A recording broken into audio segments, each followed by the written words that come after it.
Hoje nós vamos continuar a nossa série e o tema da série que nós iniciamos é pecados perigosos.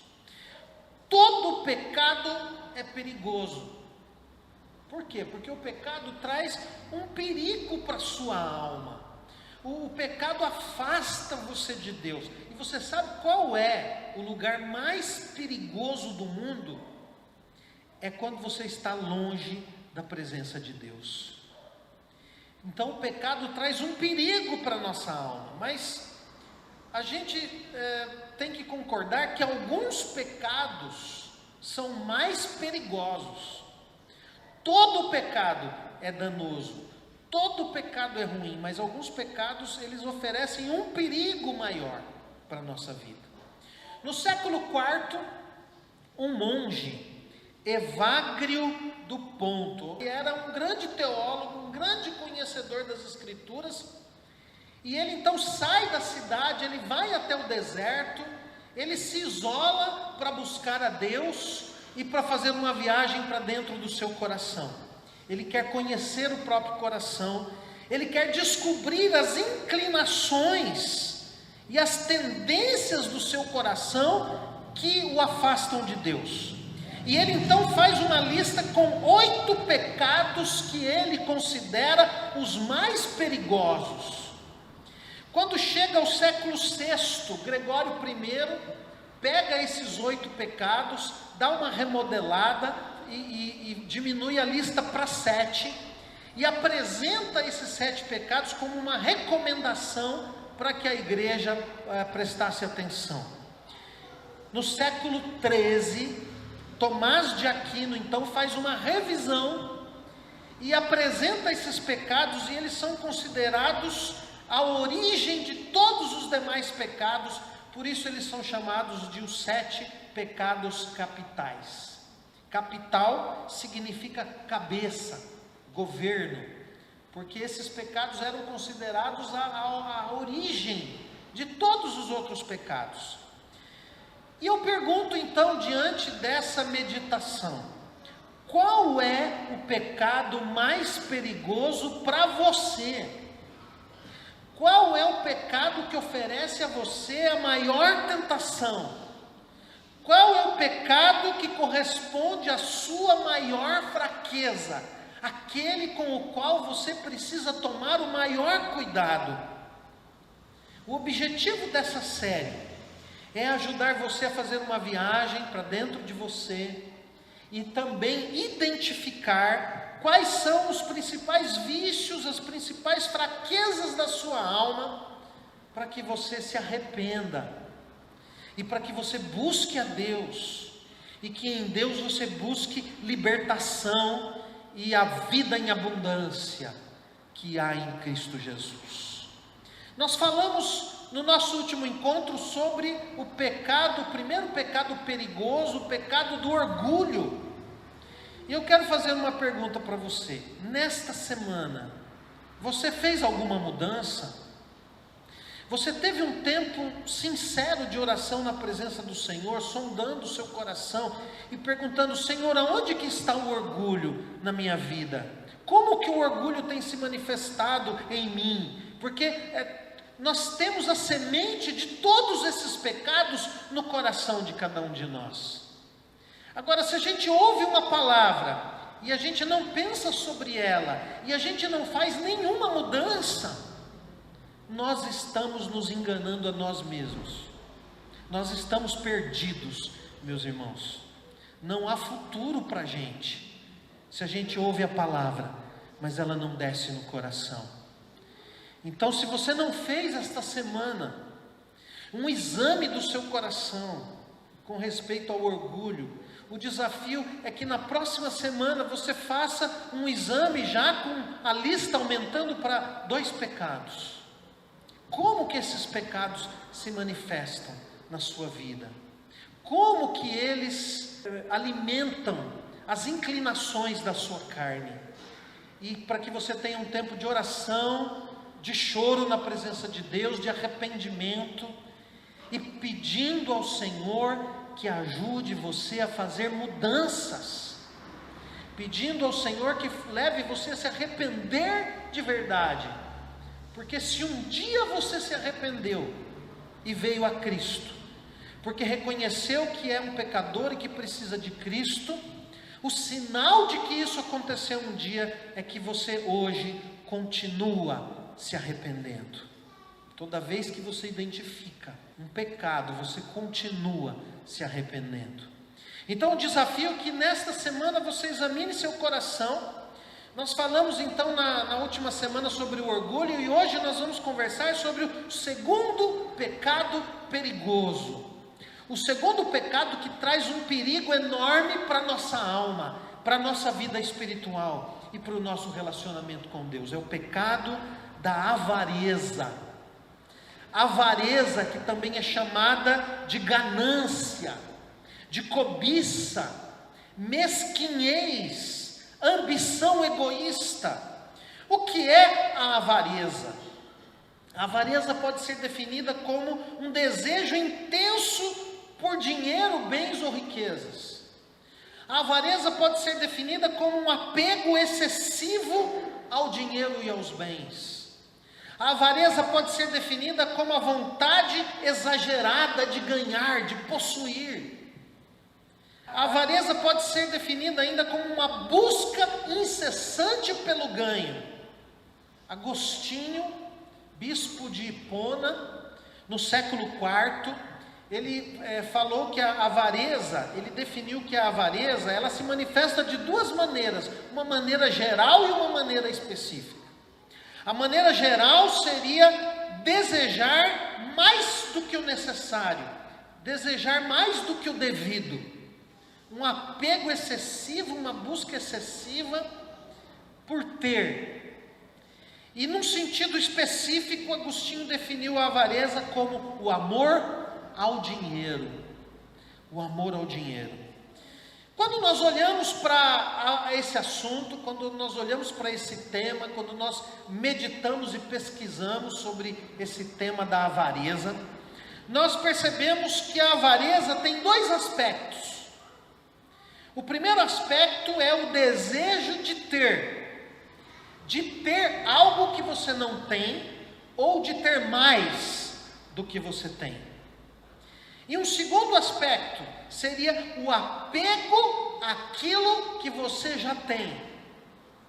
A avareza então se manifesta de duas maneiras: querer mais, ou se apegar ao que você já tem, não abrir mão, não dividir, se apegar àquilo como algo que você não quer se desfazer de maneira nenhuma.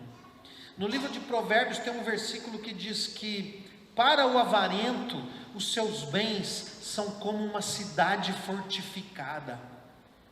A ideia de alguém que se apega àquilo e não quer dividir com ninguém. Como nós podemos então identificar a avareza presente em nossos corações, para que a gente se arrependa, para que a gente faça mudanças na nossa vida? A principal maneira de fazer isso é indo à palavra de Deus. E eu queria convidar você a abrir em Lucas capítulo 12, do verso 13 ao verso 21. O texto diz assim: nesse ponto, um homem que estava no meio da multidão lhe falou: mestre, ordena a meu irmão que reparta comigo a herança. Mas Jesus lhe respondeu: homem, quem me constituiu juiz ou partidor entre vós? Então lhes recomendou: tende cuidado e guardai-vos de toda e qualquer avareza, porque a vida de um homem não consiste na abundância dos bens que ele possui. E lhes proferiu ainda uma parábola, dizendo: o campo de um homem rico produziu com abundância, e arrazoava consigo mesmo, dizendo: que farei, pois não tenho onde recolher os meus frutos? E disse: farei isto, destruirei os meus celeiros e construí-los-ei maiores, e aí recolherei todo o meu produto e todos os meus bens. Então direi à minha alma: tens em depósito muitos bens para muitos anos, descansa, come, bebe e regala-te. Mas Deus lhe disse: louco, esta noite te pedirão a tua alma, e o que tens preparado, para quem será? Assim é o que entesoura para si mesmo e não é rico para com Deus. Em 1 Timóteo capítulo 6, verso 10, nós lemos que o amor ao dinheiro é a raiz de todos os tipos de males, e que alguns nessa cobiça se desviaram da fé e a si mesmos se atormentaram com muitas dores. Nesse texto de Lucas 12, Jesus diz para nós nos guardarmos de todos os tipos de avareza. Isso quer dizer que há vários tipos de avareza, alguns mais descarados e outros mais sutis. E Jesus diz que nós devemos guardar o nosso coração, guardar a nossa alma de todos os tipos de avareza. Por que Jesus pede isso? Eu queria conversar com você então agora sobre 4 motivos. 4 motivos pelos quais Jesus diz que nós devemos guardar a nossa vida de todo tipo de avareza. O primeiro motivo é que a avareza mata a devoção e o amor. A avareza mata a devoção e o amor. Olhe comigo, versículo 13. Versículo 13 começa assim: neste ponto, que ponto é esse? O homem interrompeu o ensino de Jesus. O Senhor Jesus estava falando sobre coisas espirituais. O Senhor Jesus estava falando sobre o reino de Deus. Ele estava dando ali uma instrução importante. Mas aquele homem está desconectado. Aquele homem está desligado do ensino da palavra de Deus. E de repente, no meio daquele ensino, o homem faz um pedido fora de hora, fora de contexto. Ele fala uma coisa que não tem nada a ver com aquilo que Jesus estava ensinando. O que estava no coração daquele homem que o impedia de aproveitar aquilo que Jesus estava ensinando? Você é um desses também que às vezes está na igreja, mas o corpo está na igreja, mas a cabeça está em outro lugar? Você é alguém que não consegue desfrutar do momento em que a palavra de Deus é ensinada? A sua mente está distante, a sua mente foi roubada. A mente desse homem foi roubada. Ele estava pensando na herança. Aquela situação da herança tirou a paz do coração daquele homem, tirou a concentração do coração daquele homem. Ele não conseguia se concentrar no ensino da palavra. Não apenas a herança era a causa disso, mas a avareza que motivava aquela preocupação. A avareza mata a devoção a Deus. A avareza rouba de nós os momentos preciosos com a palavra. A avareza nos impede de ouvir a Deus. Deus está tentando falar com a gente, mas o nosso coração está tão cheio, tão ocupado com essas preocupações das coisas materiais. Mas a avareza também divide irmãos. A avareza faz com que famílias sejam separadas por causa de herança, por causa de bens. A avareza muitas vezes separa amigos por causa de negócios. A avareza traz mágoa ao coração daquele que se sentiu em desvantagem numa negociação. A avareza tenta nos manipular, tenta manipular o nosso coração para que a gente ache que consegue manipular a Deus para conseguir as coisas que a gente deseja. Veja, aquele homem pede a Jesus que resolva o seu litígio com o seu irmão, que envolve a questão da herança. E assim muitos estão buscando a Deus, não porque Deus é Deus, não porque amam a Deus, não porque são gratos pela salvação que Ele conquistou, mas muitos estão buscando a Deus para obter benefícios, para obter ganhos materiais, buscando um relacionamento interesseiro com Deus. A avareza é um tipo de idolatria. Colossenses capítulo 3, versículo 5, diz que a avareza é idolatria. O avarento não tem Deus como prioridade na sua vida. Para ele, Deus é só um meio para conseguir ou para preservar aquilo que ele tem. Deus, então, no coração do avarento é colocado em segundo lugar. A família do avarento vem em terceiro lugar, porque o avarento não ama a Deus, o avarento não confia em Deus, o avarento rouba a Deus, o avarento não investe em missões, não investe na obra de Deus, não reparte com ninguém aquilo que ele tem. Mas a gente não vive só para ganhar. A nossa vida não existe em função de ganhar dinheiro. A gente vive para adorar a Deus. Adorar a Deus é a coisa mais importante da vida. Adorar a Deus deve ser a nossa prioridade, porque quando você adora o Senhor, Ele cuida de você. Quando você anda com Deus, Ele cuida de você. E a gente vive, a prioridade da nossa vida é adorar o Senhor.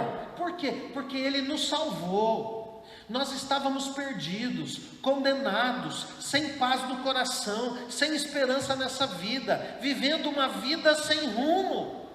E Ele nos salvou, Ele nos amou. A gente não merecia esse amor, mas Ele nos amou, Ele sofreu por nós na cruz. Ele nos perdoou, Ele nos declarou justos. Ele nos aceitou na sua presença, Ele nos deu o seu Espírito Santo para habitar o nosso coração, e nós podemos ouvir a Deus. Quando nós vamos à palavra, Deus fala com a gente, Deus dá direção para a nossa vida, e nós podemos ter comunhão com o Senhor, e podemos experimentar a sua paz em meio às tempestades. Por isso, nada nessa vida pode ser mais precioso do que o Senhor. Então esse foi o primeiro motivo, porque Jesus diz que nós devemos nos guardar da avareza. A avareza rouba a devoção. Você não consegue adorar a Deus preocupado em ter ou em não perder. E você muitas vezes cria inimizade com as pessoas, quando você coloca o dinheiro, algo que está muito acima daquilo que deveria estar. Mas tem um segundo motivo pelo qual Jesus diz que nós devemos guardar o nosso coração de todo tipo de avareza. É que a avareza tira de nós as coisas mais valiosas da vida. Olhe comigo o versículo 15. Ele diz assim: então lhes recomendou: tende cuidado e guardai-vos de toda e qualquer avareza, porque a vida de um homem não consiste na abundância dos bens que ele possui. Você alguma vez já falou assim: ai, se eu tivesse tantos R$1.000 na minha conta, ai, se eu tivesse um carro de tal maneira, uma casa de tal maneira, ai, se eu tivesse alguma coisa? Você já pensou assim? Já suspirou assim? Preste atenção, a vida é muito mais do que os nossos bens. A vida é muito mais do que os nossos recursos. A vida é mais. Jesus está dizendo que a vida é mais que os bens materiais. Mas a avareza tira o sono. Tem gente que não tem muita coisa, mas dorme bem. A avareza tira o sono, a avareza tira a alegria. Imagina aquelas pessoas que têm milhões na bolsa de valores, quando a bolsa começou a cair, e essas pessoas perderam o sono, preocupadas: o que eu vou fazer com o meu dinheiro? E se eu perder tudo? Quando teve a quebra da bolsa nos Estados Unidos em 1929, bilionários, da noite para o dia, ficaram sem nada e foram morar na rua. E muitos desses não aguentaram Eles tiraram a própria vida, porque para eles a vida eram os seus bens. Mas Jesus diz que a vida é mais. Você pode ganhar muita coisa, você pode ter o privilégio de alcançar ganhos ou acumular bens, mas não deixe que isso se torne a coisa mais importante da sua vida. Ou você pode perder tudo que você conquistou na vida, não deixe que isso tire de você a alegria de viver e a alegria de adorar o Senhor. O vírus da avareza que está no coração de cada um de nós faz a gente ficar deprimido quando a gente tem um problema financeiro, faz a gente ficar deprimido quando a gente tem uma perda, um prejuízo. Por quê? Porque quando os bens ocupam um lugar maior do que deveriam na nossa vida, diante das dificuldades a gente não consegue adorar, a gente não consegue se concentrar no ensino da palavra, a gente não tem prazer em fazer um passeio com a família. Muitos não têm prazer em fazer uma viagem com a sua família, porque ficam aflitos com aquela despesa. Muitos não têm o prazer de ir, por exemplo, a um restaurante, ou ir a uma lanchonete, ou comer um cachorro quente com a família, porque ficam angustiados com aquele valor que está sendo gasto, e não entendem que o dinheiro existe para abençoar. O dinheiro é um meio, não é um fim. Há muitos que ficam abatidos demais quando tem perdas, quando tem prejuízos, quando enfrentam dificuldades. Certa vez um homem, ele tinha um grande sonho, em que ele queria comprar um quadro de um pintor famoso, e ele economizou por muito tempo. Ele já era um homem de posses, mas aquele quadro custava milhões, e ele economizou, se esforçou, e depois de muitos anos ele foi num leilão e conseguiu comprar aquela obra de arte, uma obra de arte maravilhosa, conhecida mundialmente. Ele chegou e pôs aquele quadro na sala da sua casa, e aí ele começou a pensar: e se alguém rouba meu quadro? E se alguém estraga meu quadro? Ele pôs no seguro, ele colocou alarmes na casa, mas não satisfeito, ele comprou um cachorro, e ele treinou aquele cachorro para vigiar o quadro, e o cachorro ficava o dia inteiro sentado olhando para o quadro. Só ele podia alimentar o cachorro, e só ele podia chegar perto do quadro. Qualquer pessoa que chegasse perto do quadro, o cachorro rosnava. E ele pensava: bom, agora com tudo isso, eu acho que ninguém pode roubar o meu quadro. Mas mesmo assim, à noite, às vezes com um barulho, ele acordava assustado e ia espiar se algum ladrão estava tentando entrar para roubar o seu quadro. Aquele homem perdeu a paz. E aí então a sua família disse: vamos fazer uma viagem. E ele pensou assim: vamos. E logo em seguida lembrou: quem vai cuidar do cachorro?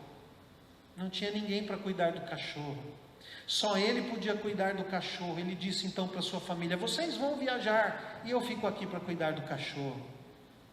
E aquele homem então deixou de aproveitar os melhores momentos da vida com a sua família.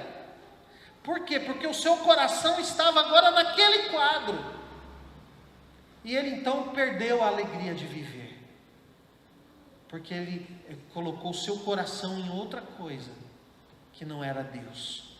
Tem um outro caso de um homem que o sonho da vida dele era comprar uma Ferrari, e ele fez da mesma maneira. Era um homem de posses, o homem tinha uma indústria, mas a Ferrari era muito cara. Ele teve que, mesmo sendo um homem de posses, teve que fazer algumas economias, e comprou aquela Ferrari maravilhosa, e colocou ali na garagem da sua casa. Mas no dia que o vendedor lhe entregou as chaves, o vendedor disse: olha, esse carro não pode ficar parado, senão ele estraga.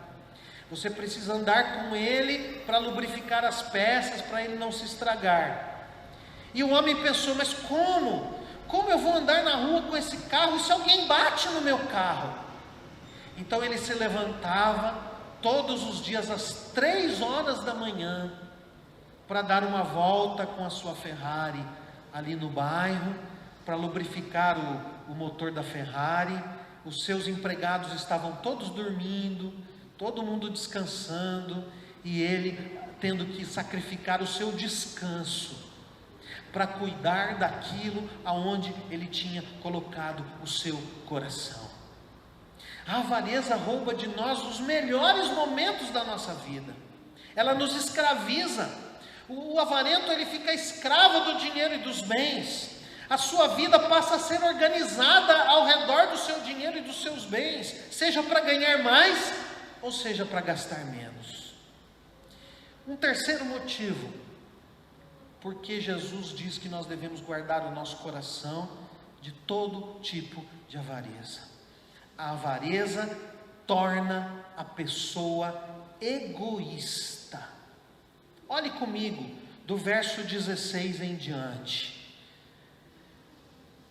E lhes proferiu ainda uma parábola, dizendo: o campo de um homem rico produziu com abundância. E arrazoava, isto é, falava consigo mesmo, dizendo: que farei, pois não tenho onde recolher os meus frutos? E disse: farei isso, destruirei os meus celeiros, reconstruí-los-ei maiores, e aí recolherei todo o meu produto e todos os meus bens. Então direi à minha alma: tens em depósito muitos bens para muitos anos. A avareza torna a pessoa egoísta. Preste atenção, em 2 versículos, o homem fala: meus frutos, meus celeiros, meu produto, meus bens e minha alma. O vocabulário desse homem é o vocabulário de alguém que é voltado para si, que é voltado para suas posses.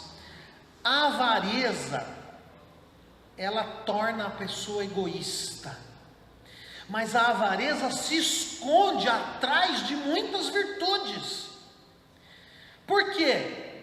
Porque o avarento planeja, o avarento controla as suas finanças muito bem, o avarento não gasta mais do que ganha, o avarento poupa para o futuro. Então a primeira impressão é positiva, você fala: nossa, que pessoa organizada, que pessoa prevenida. Mas por trás de toda essa organização, às vezes tem um coração avarento. Eu não estou querendo dizer que você não deve ser organizado, não é isso. Mas é como o homem da parábola. Quando nós olhamos para o homem dessa parábola, a primeira impressão é: olha que empreendedor, ele investiu lá nas técnicas agrícolas, ele fez o seu campo produzir muito mais, olha que homem de visão, olha, ele é um planejador, ele está planejando derrubar os seus celeiros, construir celeiros maiores. Olha, esse homem, ele é um estrategista, ele está planejando muito bem a sua aposentadoria. Veja, o avarento não percebe que é avarento, e é muito difícil um avarento reconhecer que é avarento. Se você disser para ele: você é avarento, ele fala: não, eu sou controlado, eu não sou avarento. Mas quem convive com o avarento sabe dizer que se ele é avarento. Então não adianta eu perguntar para você se você é avarento, você tem que perguntar para as pessoas da sua casa. Pergunte para o seu marido, para a sua esposa, para os seus filhos: você acha que eu sou avarento? E eles vão dizer, e se eles disserem que você é, não fique bravo, vá ao Senhor em oração. Por quê? Porque quem convive com o avarento sabe. O avarento se preocupa muito com dinheiro, o avarento não dá com alegria, o avarento não reparte, não é generoso, e quando faz isso com uma dor no coração. O avarento é econômico demais, ele chega a ser mesquinho de tão avarento, mesquinho de tão econômico. É claro que a gente deve economizar, ninguém deve desperdiçar as coisas, mas às vezes o avarento é aquele que economiza coisas que não precisava. Ele não reparte, ele economiza até com aquilo que é essencial. enquanto a gente deve usar o dinheiro justamente para suprir. E todo mundo tem uma época que você tem mais, tem uma época que você tem menos, e é certo economizar. Mas o avarento, ele cria caso com ninharia. Ele cria caso com pequenas coisas, com coisas desprezíveis. Ele discute por causa de coisas insignificantes. Ele fica no pé de todo mundo para economizar coisas que não têm cabimento. Não porque ele não tem, ele tem, mas ele não quer gastar. Ele não provê o essencial para a sua família. Uma coisa é você estar passando dificuldade e você reunir a família e falar assim: olha, esse mês não tem para algumas coisas. Mas outra coisa é você ter a conta cheia lá, irregular, e não permitir e privar a sua família das coisas que são essenciais. Então o avarento, ele tem condições, mas ele deixa faltar o que é essencial. Ele economiza com o que é básico, ele economiza com comida, com remédio e com roupa. Às vezes ele usa uma roupa rasgada, e não tem problema usar roupa rasgada. Se você não tem, se você está passando num momento difícil, rasgou minha roupa, eu não tenho outra, eu costuro e pronto. O meu sapato furou, deixa eu colocar um papelão aqui dentro, e dá para usar mais um pouco, ninguém vai ver, é na sola mesmo. Isso pode acontecer.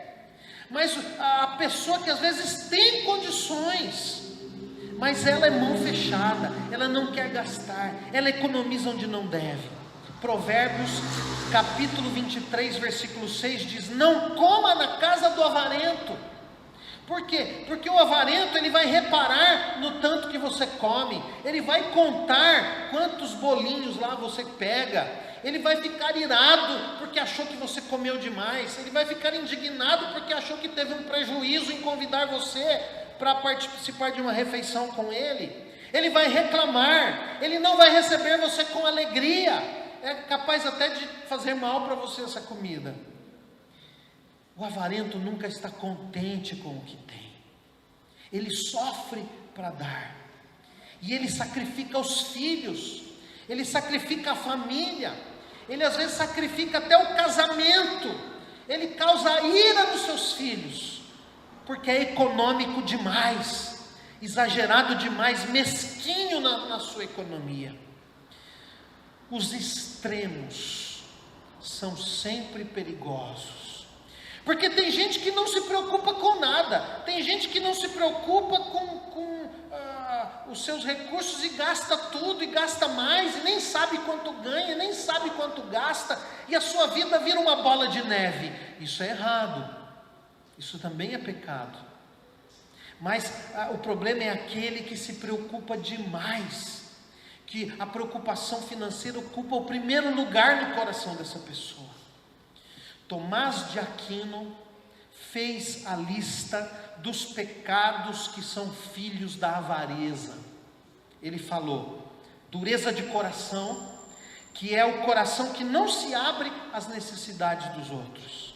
Segundo, a inquietação, que é aquela ansiedade de conseguir mais, ou aquela ansiedade que vem do medo de perder aquilo que tem. Terceiro, a violência, daqueles que tomam à força aquilo que querem. Em quarto lugar, o embuste, que é tomar dos outros pelo engano, pelos negócios fraudulentos. Depois vem o perjúrio, que é mentir para conseguir o benefício e o lucro. Em sexto lugar, a fraude, conseguir por meios ilícitos.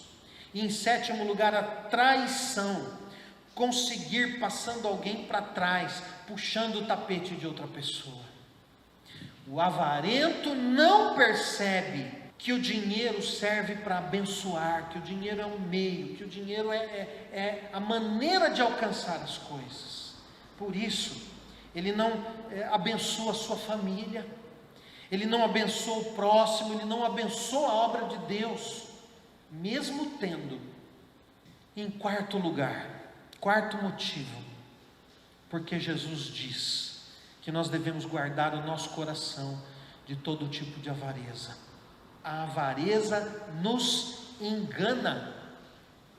A avareza nos engana. Olhe comigo o verso 19 em diante. Então direi à minha alma: tens em depósito muitos bens para muitos anos, descansa, come, bebe e regala-te.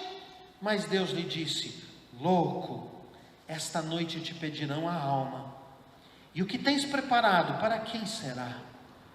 Assim é o que entesoura para si mesmo, e não é rico para com Deus.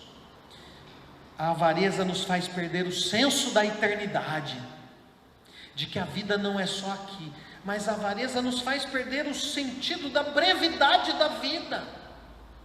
A avareza é impulsionada muitas vezes pelo medo de que vai faltar, o medo afeta a nossa percepção de Deus, o medo afeta a nossa confiança em Deus, não confiamos que Deus vai cuidar de nós, então buscamos a segurança no dinheiro.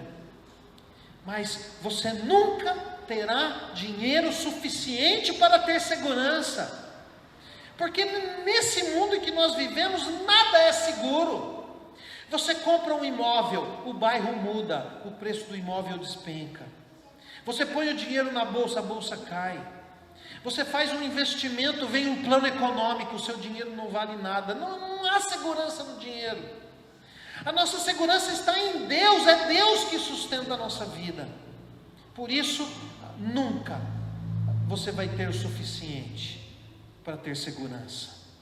Mas no verso 20, Jesus chama aquele homem de louco. Louco aqui é insensato. É como se Jesus dissesse para aquele homem: você foi enganado pelo seu próprio coração. Você conseguiu muitos bens e achou que ia ter tempo para desfrutar desses bens, mas o seu tempo acabou, não adiantou nada. Você foi rico para si mesmo, mas não foi rico para Deus. Você confiou nas riquezas, mas não confiou em Deus, deu em nada todo o seu esforço. Qual é então a solução para a avareza? A solução para a avareza é uma solução tríplice. 3 coisas nós precisamos buscar para vencer a avareza do nosso coração. Primeiro, contentamento. Segundo, generosidade. Terceiro, confiança em Deus. Você quer vencer a avareza? 3 conselhos. Primeiro conselho: crie o hábito de agradecer. O contentamento nos ajuda a ser gratos e a vencer o desejo de querer mais. Agradeça o que você tem e agradeça o que você não tem, porque tudo que temos ou não temos são dádivas do amor de Deus para a nossa vida. E você sabe que tem algumas coisas que Deus não nos dá porque Ele nos ama,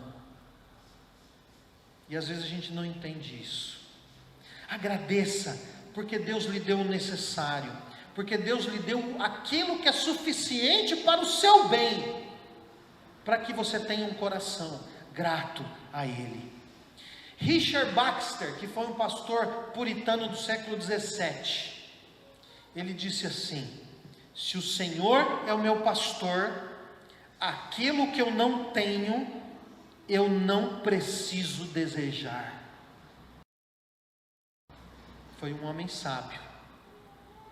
Agradeça a Deus a oportunidade e a condição de partilhar uma parte do que você tem, mesmo que seja pouco. Às vezes você fala: mas o que eu posso partilhar é tão pouco. Agradeça a Deus por poder partilhar alguma coisa daquilo que Deus lhe deu. Segundo conselho: seja generoso. A generosidade nos ajuda a abrir mão de alguma coisa que temos, de uma parte daquilo que temos, para ajudar os outros. Deus lhe deu mais do que você precisa? Pergunte a Deus por quê. Disponha seu coração a dividir a fim de suprir alguma necessidade, mesmo que o que você tenha disponível é pouco. Você já experimentou o livramento de Deus, o socorro de Deus num momento crítico da sua vida? Acho que todo crente já experimentou isso. Você teve um momento que você não tinha, Você teve um momento que foi um momento de grande dificuldade, e aí você falou: bom, não tem o que fazer, eu vou orar. E você orou e Deus supriu. Você orou e Deus deu o livramento. Você orou e o milagre aconteceu. Isso aconteceu com você já? Então, quando você tiver a mais, ore da mesma maneira. Ore perguntando: Senhor, olha, eu tenho sobrando. Qual é o teu plano? Por que o Senhor me deu mais do que aquilo que eu preciso para viver? O que o Senhor tem em mente? Aonde o Senhor quer que eu socorra com esses recursos que o Senhor me deu a mais? Em Hebreus capítulo 3, versículos 5 e 6 diz assim: seja a vossa vida sem avareza, contentai-vos com as coisas que tendes, porque Ele tem dito: de maneira alguma te deixarei, nunca jamais te abandonarei. Assim, afirmemos confiantemente: o Senhor é o meu auxílio, não temerei. O Senhor cuida de nós, o Senhor sempre cuidou, Ele sempre vai cuidar de nós. Então, lembre disso, quando você tiver medo do futuro, medo de não ter, medo de partilhar o que você tem, lembre-se que o Senhor diz: eu estou com você, eu nunca te deixarei, nos momentos mais difíceis da sua vida eu estarei com você. Terceiro e último conselho: ore também pedindo a Deus que o ajude a vencer o medo. Peça ao Senhor que ajude você a vencer o medo, confiando mais na sua provisão e no seu cuidado com a sua vida. Amém? Amém. Vamos orar? Senhor, em nome de Jesus, nós estamos olhando para este pecado que é tão perigoso para a nossa alma, que pode tirar do nosso sono a nossa alegria, que pode roubar de nós o tempo com a palavra, o tempo da adoração.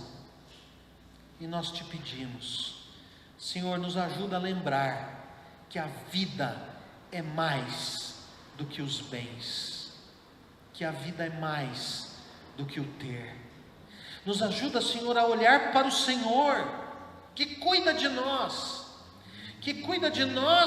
muito mais do que cuida dos passarinhos, do que cuida das flores do campo. Senhor, nos ajuda a olhar para a nossa família, nos ajuda a olhar para as pessoas, para os amigos, para a gente que é importante na nossa vida, a olhar para os irmãos da igreja e lembrar que na vida tem tanta coisa que é mais importante do que o ter, porque às vezes a gente tem, às vezes a gente não tem, mas tem coisas que têm um valor infinitamente maior. Nos ajuda, Senhor, a dar valor àquelas coisas que realmente são importantes na nossa vida.